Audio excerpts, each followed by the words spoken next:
जय श्री राधे कृष्णा। स्वागत है आप सभी का आपके अपने YouTube चैनल आस्था शक्ति पर।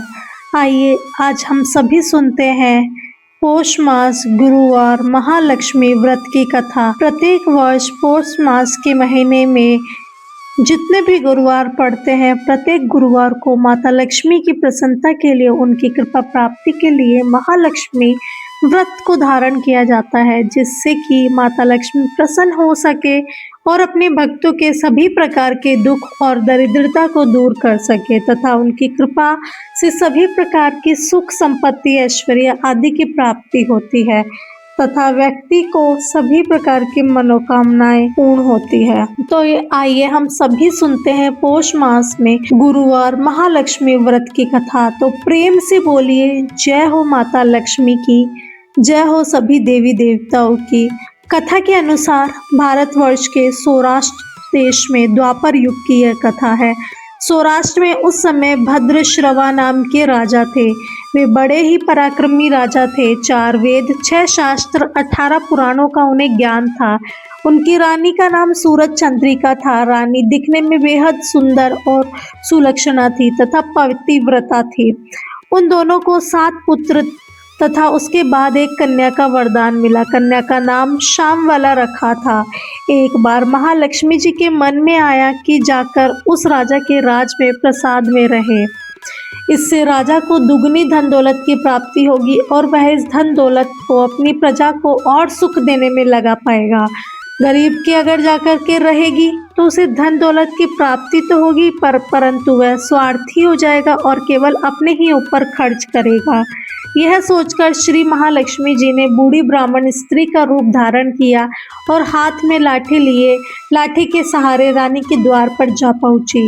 यद्यपि उन्होंने बूढ़ी औरत का रूप धारण किया था परंतु उनके चेहरे पर देवी का तेज था।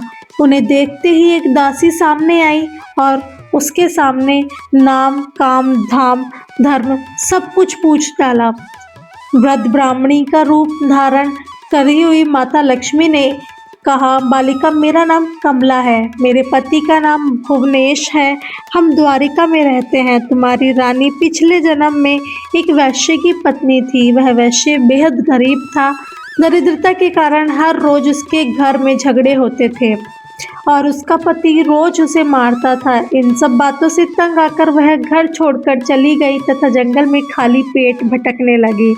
उसकी इस दुर्दशा पर मुझे दया आई, तब मैंने उसे सुख संपत्ति देने वाली श्री महालक्ष्मी की कथा सुनाई। मेरे कहने पर उसने श्री महालक्ष्मी का व्रत किया। श्री महालक्ष्मी प्रसन्न हुई और उसकी गरीबी दूर हो गई। उसका घर संसार दौलत संपत्ति आदि से भर गया। बाद में पति पत्नी दोनों परलोक सिधारे। लक्ष्मी व्रत करने के कारण वे लक्ष्मी लोक में रहे। उन्होंने जितने साल महालक्ष्मी का व्रत किया उतने 1000 साल उन्हें सुख भोग प्राप्त हुआ। इस जन्म में उनका जन्म राजघराने में हुआ है परंतु वह श्री महालक्ष्मी का व्रत करना भूल गई है। उन्हें यह याद दिलाने के लिए मैं यहाँ पर आई हूँ। बुढ़िया की बातें सुनकर दासी ने उन्हें प्रणाम किया तथा श्री महालक्ष्मी का व्रत किस तरह किया जाए इस बारे में पूछा। बुढ़िया रूप धारण किए हुए श्री महालक्ष्मी व्रत माता ने दासी को पूजा की विधि बतलाई, महिमा बतलाई। इसके बाद वह दासी माता को प्रणाम कर रानी को बताने के लिए अंदर चली गई। राज वैभव में रहते हुए रानी को अपने ऐश्वर्य का बहुत घमंड हुआ था। संपत्ति तथा अधिकार की वजह से वह उन्मत्त हो गई थी। दासी द्वारा बताई गई बुढ़िया की बातें सुनकर वह आग बबूला होकर राजद्वार पर आकर बुढ़िया रूपी श्री महालक्ष्मी पर बरस पड़ी। उन्हें यह मालूम नहीं था कि श्री महालक्ष्मी माता बुढ़िया का रूप धारण करके कोई द्वार तक आई है, परंतु रानी का इस कदर रूखा बर्ताव और अपना अनादर देखकर माता ने वहां ठहरना बिल्कुल भी ठीक नहीं समझा और वे वहां से चल पड़े।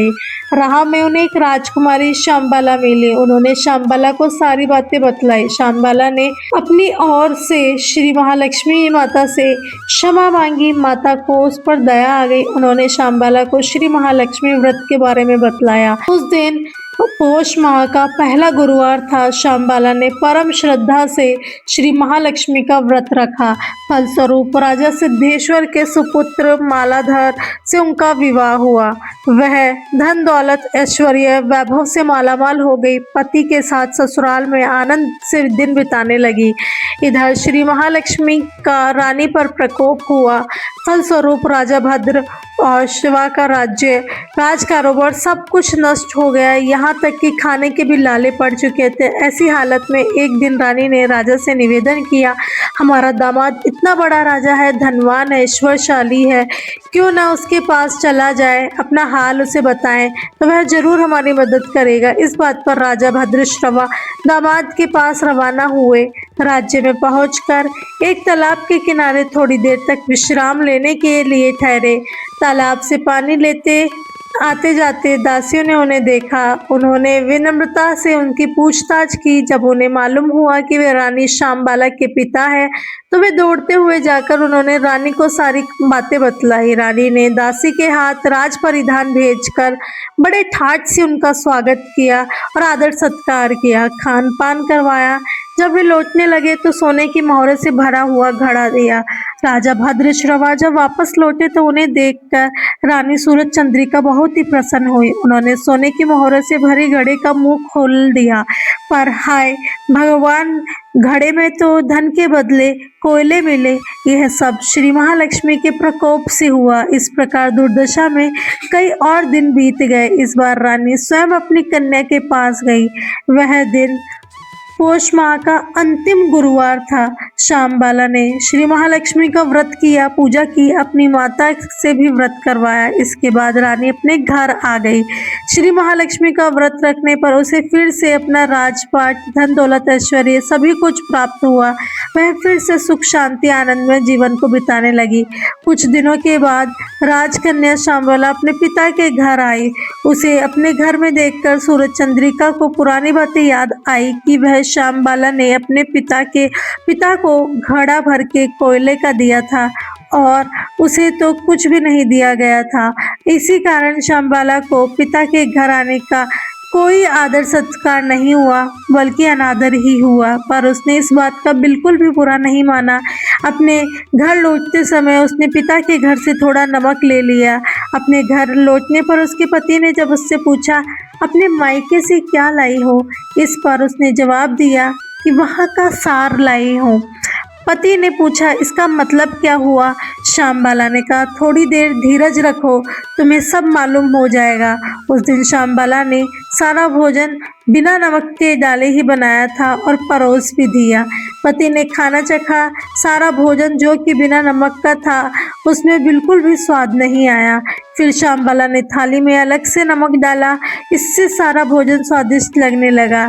तब श्यामबाला ने पति से कहा कि यही मैं मायके से लाई हूँ, वहाँ का सार। पति को उसकी बात सही लगी तो वह दोनों हंसी मजाक करते हुए भोजन करने लगे। और कहा गया है, इस तरह कोई श्रद्धा भक्ति भाव से श्री महालक्ष्मी का माता का व्रत या पूजा करता है तो अवश्य ही उसके यहाँ माता की कृपा होती है, सुख संपत्ति शांति सब प्राप्त होती है, सभी मनोकामनाएं पूरी होती है। परंतु यह सब प्राप्त होने पर माता की पूजा को नहीं भूलना चाहिए। हर गुरुवार को व्रत पाठ अवश्य करना चाहिए।